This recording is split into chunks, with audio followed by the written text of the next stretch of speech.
اللہ تعالیٰ کی رحمت برس رہی ہے کہ بارش جو ہوتی ہے رحمت ہوتی ہے، اور یہی بارش مصیبت بن جاتی ہے۔ نماز پڑھنا جنت میں لے جاتا ہے، اور وہی نماز پڑھنا دوزخ میں لے جائے گا۔ اگر ہم اللہ تعالیٰ کی رضا کے لیے نماز پڑھیں گے تو جنت میں جائیں گے، اور لوگوں کے دکھاوے کے لیے نماز پڑھیں گے تو جہنم میں۔ نماز ایک ہی ہے، خالی نیت کا فرق ہے۔ بارش ہے کہ ضرورت ہو تب بارش ہو تو سمجھ لو ہمارے لیے رحمت ہے، اور جب ضرورت نہیں ہے تب بارش ہو تو ہمارے لیے زحمت ہے، یعنی مصیبت ہے۔ بات ہو رہی تھی نماز کے بارے میں۔ باقاعدگی کے ساتھ نماز پڑھنے والوں کا دل بھی صاف ہو جاتا ہے۔ یہاں نماز پڑھنے والوں کا حکم نہیں دیا، باقاعدگی سنت کے مطابق قاعدے کے ساتھ جو طریقہ ہے اسی طریقے کے مطابق اگر نماز پڑھی جائے گی تب یہ فائدے ہوں گے جو بتائے جا رہے ہیں آپ کے لیے۔ باقاعدگی کے ساتھ نماز پڑھنے والے لوگوں میں ایک دوسرے کی تکالیف یعنی پریشانیاں، مصیبتیں اور دکھوں کو سمجھنے اور ان کو حل کرنے کی صلاحیت بڑھ جاتی ہے۔ نماز پڑھنے کے بعد اگر ہمیں کسی کی پریشانی، کسی کا دکھ، کسی کی تکلیف سمجھ میں نہیں آ رہی ہے،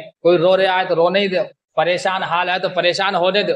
ہم نماز بھی پڑھ رہے ہیں اور دوسرے کی پریشانی دیکھ کر ہم پہ کوئی اثر ہی نہ ہو رہا تو یہ باقاعدگی کے ساتھ نماز نہیں ہے۔ باقاعدگی کے ساتھ نماز پڑھنے والے لوگوں میں عرق النساء یعنی سر درد، اکڑے ہوئے کندھے، گٹھیا زدہ، گٹھیا جو ہاتھ وغیرہ چلاؤ درد وغیرہ ہوتا، ہاتھ پاؤں کی انگلیوں کی تکالیف میں بہتری ہوتی ہے۔ سر درد اگر ہوتا ہو تمہارے تو ایک علاج سب سے بہتر ہے۔ سر میں درد آخر ہوتا کب ہے؟ کوئی بھی ہم پہ پریشانی یا مصیبت آئے تو ہم اس کی وجہ تلاش کریں یہ آخر ہو کیوں رہا۔ اب بھوک لگتی ہے ہمیں تو ہمیں پتہ چل جاتا ہے پیٹ میں یہ روٹی ختم ہو گئی یا روٹی کھا لو۔ جب بھی ہم کبھی بیمار پڑے، اللہ نہ کرے کوئی بیمار پڑے، مگر کبھی چھوٹی موٹی پریشانیاں آ بھی جائیں تو سب سے پہلے جس وجہ سے پریشانی آئی اس کو دور کرائیں۔ پہلے کے جو حکیم ہوتے تھے، دوا وغیرہ چلتی تھی، یہ پریشانی آئی کیوں ہے اس کا علاج ہوتا تھا۔ اب سر میں درد ہو رہا ہمارے، ہم گئے ڈاکٹر کے پاس، میڈیکل پہ گئے کہ سر میں درد ہو رہا، اس نے فوراً ایک ٹیبلٹ دے دی سر کے درد کی، 1-2 روپیہ کی، اور جیسے ہی کھائی 5 منٹ بعد درد ختم۔ مگر وہ درد تو ہوتا رہتا ہے، اس گولی نے کیا کیا؟ تمہیں سن کر دیا، اتنی ہی جگہ سن کر دی۔ اب اس کی جو وجہ تھی سر میں درد ہوا کیوں، وہ نہ ڈاکٹر نے پوچھی نہ ہم نے اسے بتائی، ہوتا یہی ہے۔ تو سر میں درد جب ہوتا ہے کئی طریقے ہیں اس کے۔ انسان کا جو دل ہے، یہ نماز پڑھنے ہی کی بات آ رہی ہے، گٹھیا زدہ، سر درد وغیرہ میں آرام دیتی ہے نماز۔ تو نماز کیسے آرام دیتی ہے؟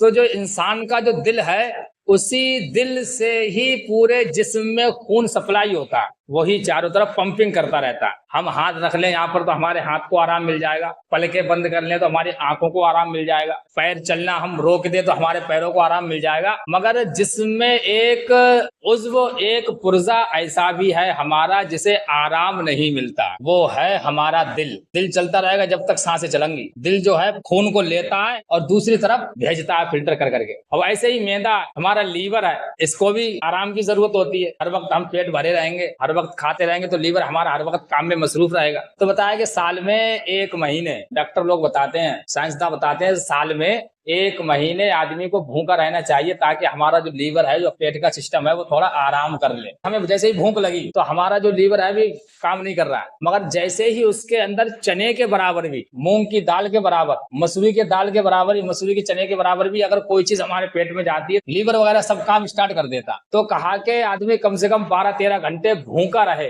تاکہ اس کے لیور کو اور اس کے پرزوں کو آرام مل سکے۔ تو اسی لیے رمضان یہ اللہ تعالیٰ نے رکھے ہیں، یہ سائنسدان تو آج کہہ رہے ہیں، اللہ تبارک و تعالیٰ نے پہلے ہی قرآن میں کہہ دیا کہ روزے رکھا کرو تاکہ لیور وغیرہ کو آرام ملے۔ مگر ہاں، دل جو ہے ہمیشہ ہمارا مصروف رہتا ہے، وہ کبھی بھی آرام نہیں کرتا۔ ٹینک اگر ہم اوپر رکھ دیں تو اس سے پانی لانے کے لیے کوئی موٹر کی ضرورت پڑتی ہے؟ اپنے آپ سرکتا ہوا چلا آتا ہے پانی، جہاں چاہے وہاں پہنچ جاتا۔ مگر ہاں، ہمارا پانی نیچے ہے، ہم اوپر ٹنکی میں لے جائیں تو اس کے لیے ہمیں ٹلو پمپ وغیرہ یا سمرسیبل وغیرہ لگانا پڑے گا۔ تو ایسے ہی ہمارا دل ہے یہاں پر، اور ہمارے پیروں میں یا جسم میں یا پیٹ میں کہیں پر بھی خون پہنچانا ہے تو وہ تو خون آسانی سے پہنچ جائے گا نہیں، نیچے اپنا چلا جائے گا، اسے زیادہ پریشر کی ضرورت نہیں پڑتی ہے۔ مگر جب ہمارا دل یہاں ہے اور ہمارے دماغ میں خون پہنچانا ہے تو پریشر لگے گا نہ لگے گا۔ اور کبھی کبھی ایسا ہوگا ہم زیادہ دیر دھوپ میں رہیں گے یا زیادہ دیر لیٹیں گے نہیں، خالی کھڑے ہی رہے، کیونکہ ہمارا سر اوپر ہے، دل نیچے ہے، اور نیچے تو اپنا ہمارا خون پہنچ رہا۔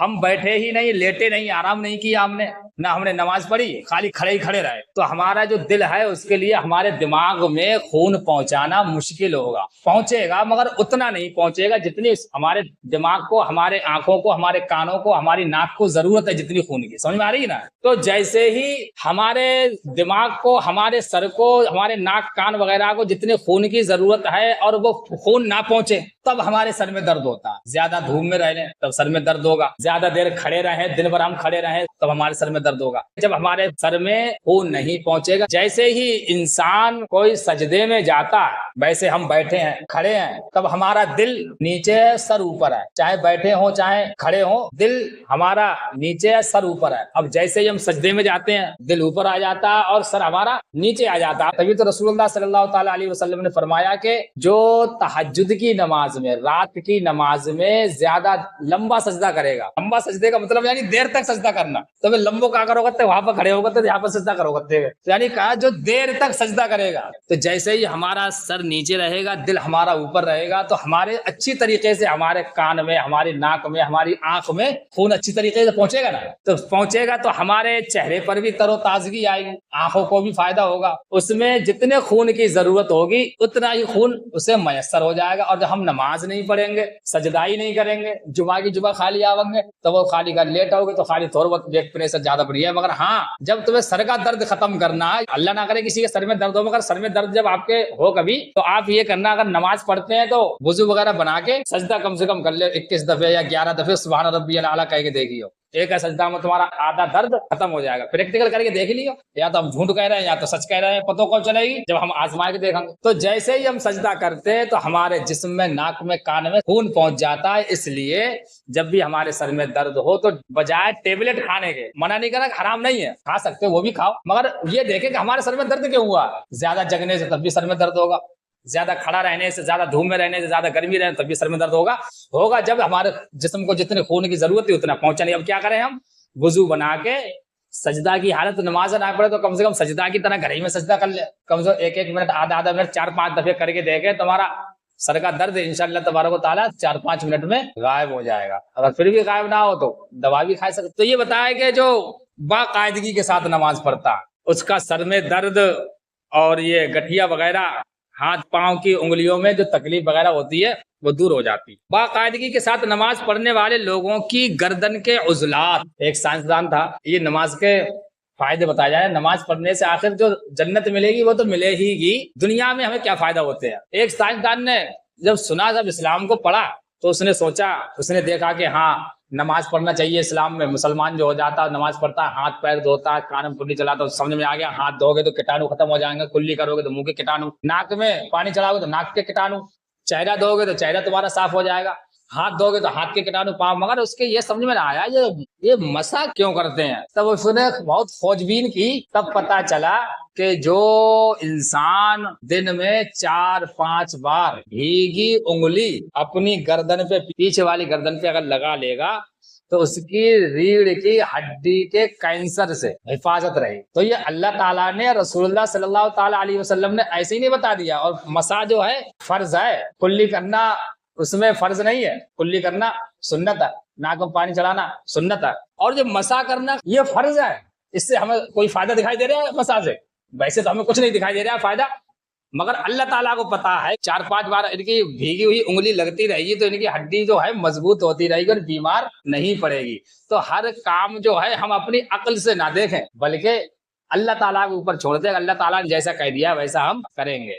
تو یہی وجہ ہے کہ نماز وغیرہ جب پڑھیں گے, جب اسے پتا چلا کہ ہاں یہ بھیگی انگلی سے یہ ہوتا ہے تو اس نے کلمہ پڑھ لیا, لا الہ الا اللہ محمد رسول اللہ.